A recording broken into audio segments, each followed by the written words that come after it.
السلام علیکم ویورز، کیسے ہیں آپ سب؟ پلیز جو ناول سن رہے ہیں، پڑھ رہے ہیں، وہ چینل کو سبسکرائب کر دیں تاکہ ہمارا 1000 سبسکرائبر کا ٹارگٹ پورا ہو جائے۔ شکریہ۔ تو آئیے چلتے ہیں ناول کی طرف۔ تمہیں دیکھتا ہوں تو خود پر قابو نہیں رہتا، اب مجھ سے صبر نہیں ہوتا۔ آخر کب تمہاری اسٹڈی کمپلیٹ ہوگی؟ زارون سکندر نے بہت بوجھل آواز میں کہا تھا، اور دوسری طرف فون کان سے لگائے درفشاں کچھ گھبرا سی گئی تھی۔ ابھی کچھ ہی تو دن ہوئے تھے ان کا نکاح ہوا تھا، اور درفشاں کی ڈگری مکمل ہونے میں صرف 6 مہینے تھے۔ رخصتی اس کے بعد ہونا تھی۔ زارون سکندر کو انگلینڈ سے آئے ہوئے ابھی 1 مہینہ ہوا تھا۔ وہ پورے 4 سال کے بعد پاکستان آیا تھا۔ یہاں آ کر اس نے جب حویلی کے فنکشن میں درفشاں کو دیکھا تو وہ پہلی نظر میں ہی اس پر فدا ہو گیا تھا۔ اسے لگا درفشاں ہی اس کی منزل ہے۔ پورے خاندان میں اس سے زیادہ کوئی بھی حسین نہیں تھا۔ درفشاں خوبصورتی میں اپنی مثال آپ تھی، اور پھر زارون سکندر جیسے خوب روح اور اعلیٰ تعلیم یافتہ لڑکے کا پرپوزل آیا تو جہاں درفشاں کے ماں باپ خوش تھے، وہیں وہ بھی اپنے آپ کو دنیا کی ایک خوش قسمت ترین لڑکی سمجھنے لگی۔ اس کا بس نہیں چل رہا تھا کہ وہ سکندر حویلی سے بھاگ کر شہر اپنے پھپھو کے بنگلے میں جا کر درفشاں کو وہاں سے اٹھا کر لے جائے۔ وہ اب بھی درفشاں سے شرارتیں بھری باتیں کر رہا تھا، جبکہ درفشاں کا چہرہ اتنے دور بیٹھے بھی سرخ ہو رہا تھا۔ تبھی وہ کہنے لگی، زارون، میں نے اسائنمنٹ تیار کرنی ہے، میں فون بند کرنے لگی ہوں۔ اور دوسری جانب زارون اپنا دل تھام کر بیٹھ گیا اور کہنے لگا، درفشاں، تمہارے لیے میں ضروری ہوں کہ اسٹڈی؟ میرے پاس میں ہوتا تو نکاح کے ساتھ ہی رخصتی بھی کروا دیتا۔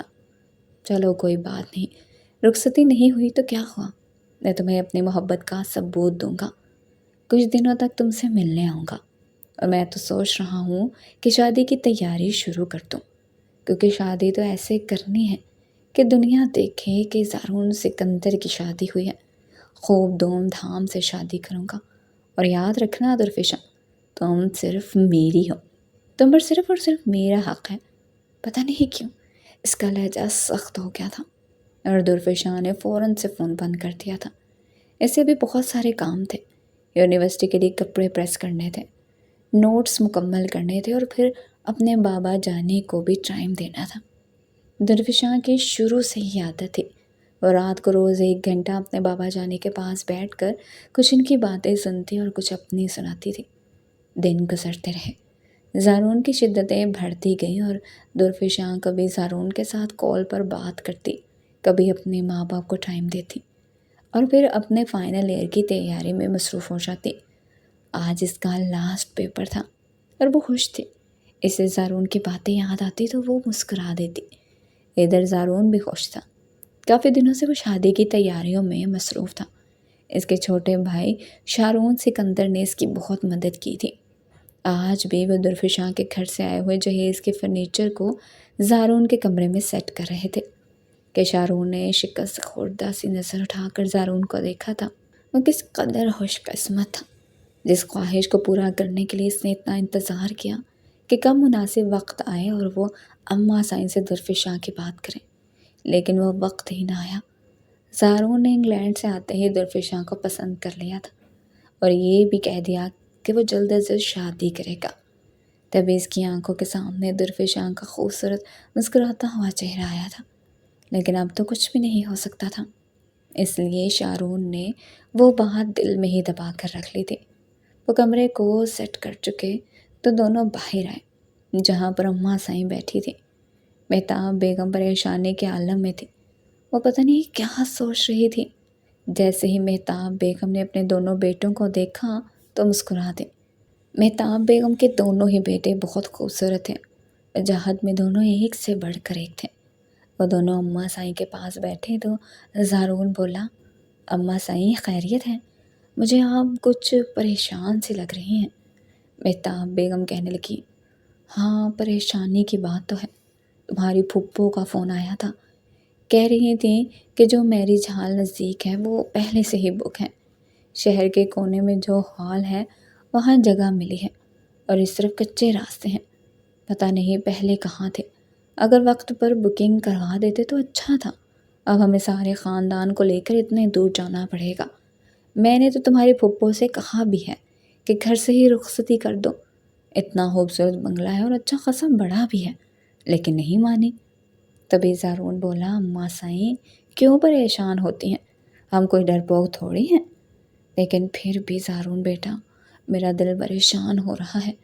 ارے اماں سائیں پریشان ہونے کی ضرورت نہیں ہے، لوگوں کو بھی تو پتہ چلے کہ زارون سکندر کی شادی ہے، اور آج کل کون گھروں سے رخصتی کرتا ہے، سبھی میرج ہال میں مہمانوں کو بلاتے ہیں اور وہیں سے اپنی بیٹیوں کو سسرال بھیج دیتے ہیں۔ اور پھر وہ ولیمے کے بارے میں ڈسکس کرنے لگا، شارون کو اور اماں سائیں کو بتانے لگا کہ ولیمے کا مینیو کیا ہوگا، کیا کیا انتظام کرنے ہیں۔ اماں سائیں، لوگوں کو پتہ چلنا چاہیے کہ میرا ولیمہ ہے، اور ایسے انتظام ہوں کہ لوگ بس دیکھتے ہی رہ جائیں۔ پتہ نہیں وہ درویشہ کو پا کر اتنا مغرور ہو رہا تھا۔ شارون نے ایک پل کو اسے دیکھا، آج اس کی مہندی تھی، اور وہ سب کو بتائے بنا پھپھو کے گھر پہنچ گیا تھا۔ زارون نے درویشہ کو کال کی کہ میں تمہیں ملنے آیا ہوں۔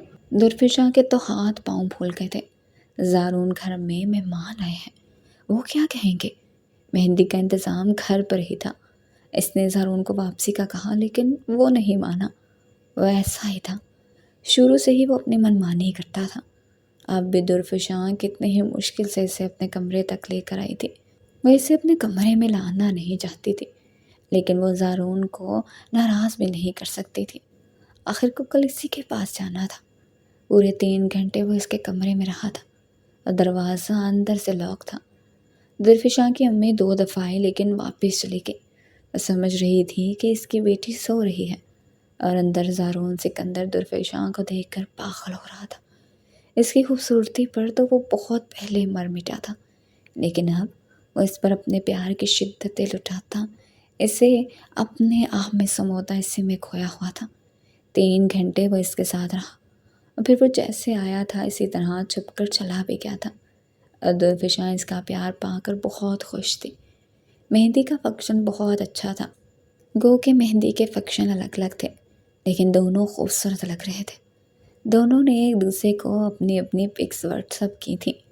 بارات کے روز درویشہ پارلر چلی گئی، ہال میں سب لوگ پہنچ چکے تھے۔ پھر کچھ ہی دیر بعد بارات بھی آ گئی۔ زارون سکندر کسی شہزادے سے کم نہ لگ رہا تھا۔ ابھی انہیں بیٹھے کچھ ہی ٹائم ہوا تھا کہ درویشہ کی انٹری ہوئی۔ ریڈ روز کلر کے لہنگے میں وہ بے حد خوبصورت لگ رہی تھی، ایسا لگ رہا تھا جیسے کوئی کانچ کی گڑیا ہو۔ جیسے ہی وہ اسٹیج کے پاس پہنچی، زارون نے اٹھ کر اس کی طرف ہاتھ بڑھایا۔ وہ ایک دم نروس سی ہو گئی تھی، پھر اس نے بھی ہاتھ آگے کیا اور زارون کے ساتھ بیٹھ گئی۔ سب دونوں کی تعریف کر رہے تھے اور کہہ رہے تھے کہ چاند سورج کی جوڑی ہے۔ مہتاب بیگم بھی اپنی بہو پر صدقہ واری ہو رہی تھی۔ بس اس پوری محفل میں ایک ہی شخص اداس تھا، اور وہ تھا شارون سکندر۔ وہ درویشہ کو نظر بھر کر دیکھ بھی نہیں سکا۔ اس کی بچپن کی پسند تھی، لیکن وہ اب اس کی بھابھی بن گئی تھی۔ اس نے بس سرسری سی نظر ڈالی ہوگی، پھر مہمانوں کے ساتھ گپ شپ میں مصروف ہو گیا۔ زارون بار بار درویشہ کو دیکھ رہا تھا، اس کا بس نہیں چل رہا تھا کہ اب بھی اسے اپنے ساتھ لے جائے، اور پھر ان کے درمیان کوئی نہ ہو۔ وہ آسمان سے اتری ہوئی حور لگ رہی تھی۔ شارون مہمانوں کے ساتھ بیٹھا باتیں کر رہا تھا کہ زارون نے اسے بلایا، ادھر آؤ، جلدی آؤ، پکس بنوائیں۔ وہ اپنے اجڑے دل کے ساتھ بہت مشکل سے ان دونوں کے پاس آیا تھا اور زارون کے ساتھ بیٹھ گیا۔ شارون نے کچھ تصویریں بنائی اور پھر کام کا بہانہ کرتا ہوا اٹھ گیا۔ اب فوٹوگرافر دھڑا دھڑ ان کی تصویریں اتار رہا تھا، اور وہ دونوں ساتھ بیٹھے ہوئے چاند اور سورج کو مات دے رہے تھے، مگر وہ دونوں ہی نہیں جانتے تھے کہ سامنے کھڑے سینکڑوں افراد میں بہت سی نظریں ایسی تھیں جن میں صرف حسد تھا۔ شام کے سائے ڈھلنے لگے، مہمانوں کے لیے کھانا کھول دیا گیا تھا، کئی ڈشز تھی۔ درویشہ کے گھر والوں نے پانی کی طرح پیسہ بہا دیا تھا۔ مہتاب بیگم کا دل ہول رہا تھا، اور وہ مسلسل ہاتھ میں مجھے تسبیح پڑھ رہی تھی۔ پتہ نہیں آج کیوں صبح سے ان کی طبیعت عجیب سی ہو رہی تھی۔ وہ زارون کے چہرے پر پھیلی خوشی دیکھ کر خوش تو ہو رہی تھی، مگر نہ جانے کیوں انہیں کسی پل چین نہیں آ رہا تھا۔ تقریب مکمل ہوتے ہوتے رات کی تاریکی چاروں جانب پھیل چکی تھی۔